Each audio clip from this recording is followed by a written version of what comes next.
Yo, what's going on, guys? So, as you can see, I'm going to be doing some masterclasses here on the Jacked Producer Forum. You might have seen there as well, starting some new stuff. Going to be rebranding the whole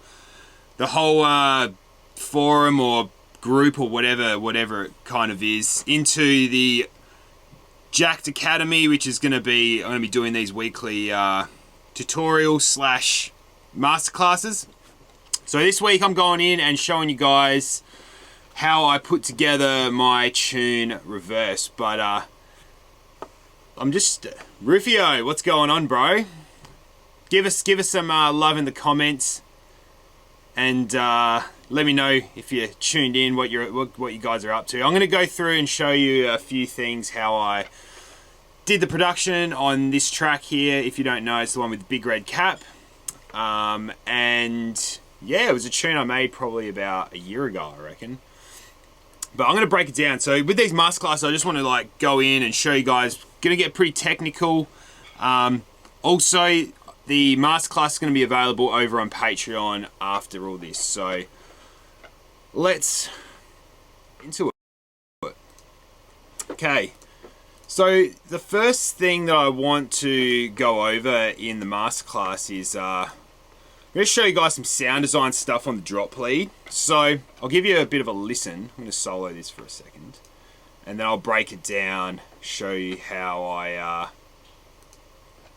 put the lead together.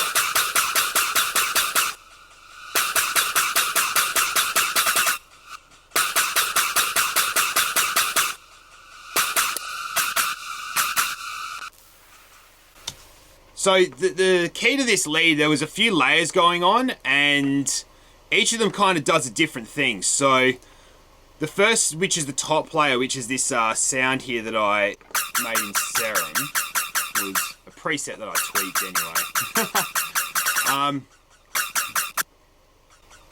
But yeah, we've got that sound there, which is just a simple. I think I just changed the rate there just to have it on that 8th beat sort of rhythm.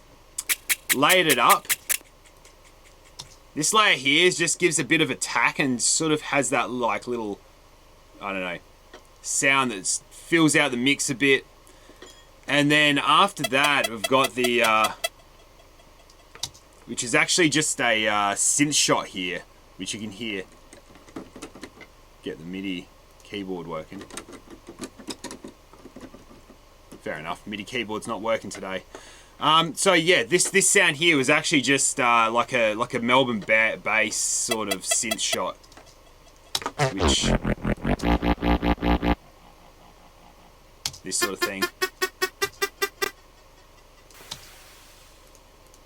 And next up was basically this screech layer that you hear over the top. So there's just like a little bit of production here.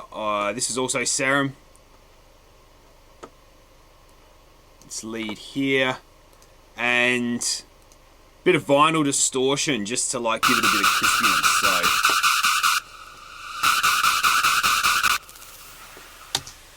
that's that sound there. So pretty much the key with this sound, I was trying to get something that was a bit of a mix between, I guess, like a dubstep sort of like wobble, not a wobble, but like one of those sort of growls, which is the top sound, and a hardstyle screech. So the next thing I'll go over is just show you guys a little trick when it comes to doing reversed reverbs. So I use them in my production a heap. They're basically a reverse reverb, get a reverb and then reverse it. It's a few tricks to it. What I'll do is let's actually do a lead like I'll show you how to do it. Get this sound. So we have this brass sound here. So if we wanted to do a reverse reverb into that, create a new channel here, and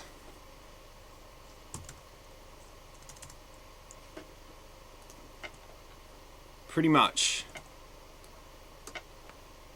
this is my go-to, True Verb. Waves Millennium Verb is... I literally use this preset for pretty much whenever I'm doing one of these things. Drop that on there, and you're basically... massive reverbed out sort of sound. Just freeze it.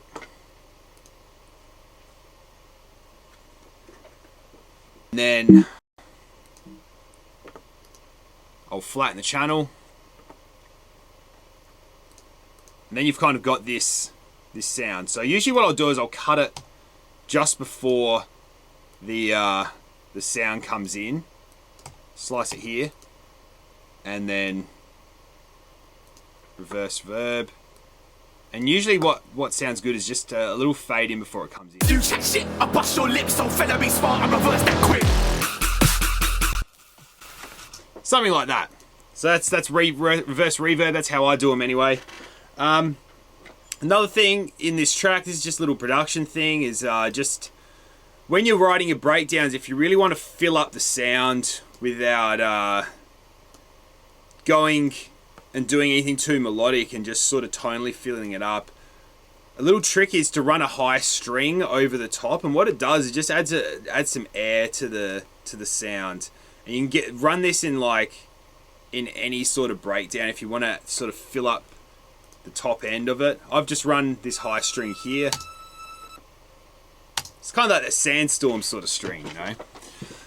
It's one track that you can, that little intro string there. So that's not too technical, but just a little tip. If you're trying to fill up the top end in your breakdowns, try that one out. So next thing I want to go over is show you guys like a little plug-in here. This is my absolute go-to for running any sort of like distortion.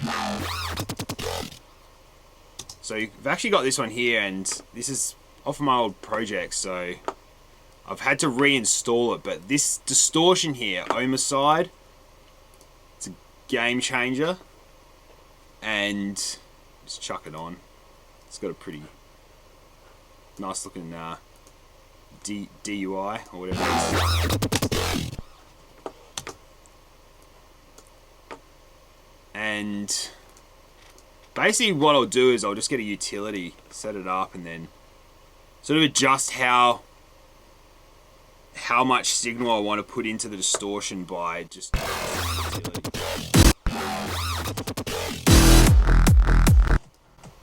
Yeah, something like that. So yeah, that one there, Ohmicide, get around it if you want a good distortion unit. I reckon that's one of the best.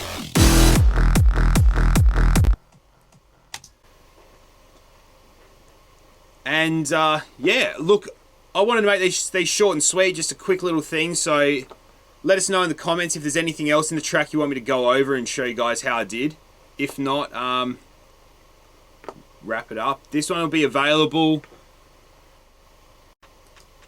This one will be available over on Patreon, so go check it out if you want to watch this back. But I'm going to be doing these. We'll go a little bit more in depth into anything else. So if you want me to cover something, let me know in the comments, and I'll come back and check those, and then next week I can hit that. So thanks for tuning in, legends. I'll catch you later.